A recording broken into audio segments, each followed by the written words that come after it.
Baranagar Tobin road এলাকায় সোনার দোকানের ভেতর থেকে মালিকের হাত পা বাঁধা অবস্থায় দেহ উদ্ধার। জানা গিয়েছে মৃত মালিকের নাম শঙ্কর জানা। শনিবার বিকেল বেলায় দেহ দেখতে পায় স্থানীয়রা। এরপর বরানগর থানার পুলিশ এসে মৃতদেহ উদ্ধার করে। কারা কি জন্য খুন করেছে তদন্তে ইতিমধ্যেই নেমেছে পুলিশ। গলায় এবং মাথায় ধারালো অস্ত্রের আঘাতের চিহ্ন পাওয়া গিয়েছে। আমাদের সঙ্গে এই মুহূর্তে রয়েছে আমাদের প্রতিনিধি তন্ময়।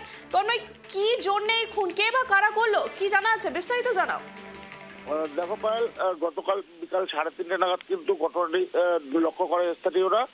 যেটা জানা যাচ্ছে যে ওই দোকানে কিন্তু যে পুলিশ সূত্রে জানা যায় যে ওই দোকানে দুজন কাস্টমার তারা কিন্তু ক্রেতা হিসাবে ঢুকেছিল এবং ঢুকে তারা কিন্তু সোনার জিনিসপত্র দেখতে চাচ্ছিল এবং মালিক যে আছেন শঙ্কর জানা, বয়স আনুমানিক 60 বছর, তিনি কিন্তু ওই তখন তাদের জিনিসপত্র দেখাচ্ছিল, সোনার জিনিস, এবং পরবর্তীতে আরো দুজন কাস্টমার সাথে কিন্তু ঢোকে এবং যখন তিনি অন্যমনস্ক ছিল তখন কিন্তু তাকে একদম বেঁধে ফেলা হয়, হাত পা পিছন থেকে ধরে তাকে কিন্তু আঘাত করা হয় মাথায় এবং তার পরবর্তীতে তাকে হাত পা বেঁধে ফেলা হয় এবং বেশ কিছু জায়গায় আঘাত করা হয় এবং পরবর্তীতে কিন্তু তার মৃত্যু হয়। এই যে গোটা ঘটনা, পরবর্তীতে যে 4 জন ভিতরে ছিল সেই 4 জন কিন্তু দোকান থেকে বিভিন্ন সোনার জিনিস লুট করে তারা কিন্তু চম্পট দেয়। এছাড়াও বাইরে একজন পাহারায় ছিল, এমনটাই কিন্তু পুলিশ সূত্রে খবর। মোট 5 জন ঘটনার সঙ্গে জড়িত ছিল। এখনো পর্যন্ত কেউ গ্রেপ্তার বা আটক হয়নি।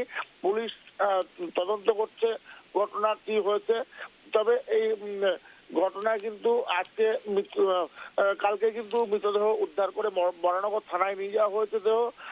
আজকে কিন্তু বরানগর থানার পক্ষ থেকে দেহ পোস্টমর্টম করানোর জন্য পাঠানো হবে। তবে এই যে গোটা ঘটনায় এখনো পর্যন্ত কাউকে গ্রেপ্তার বা আটক হয়নি।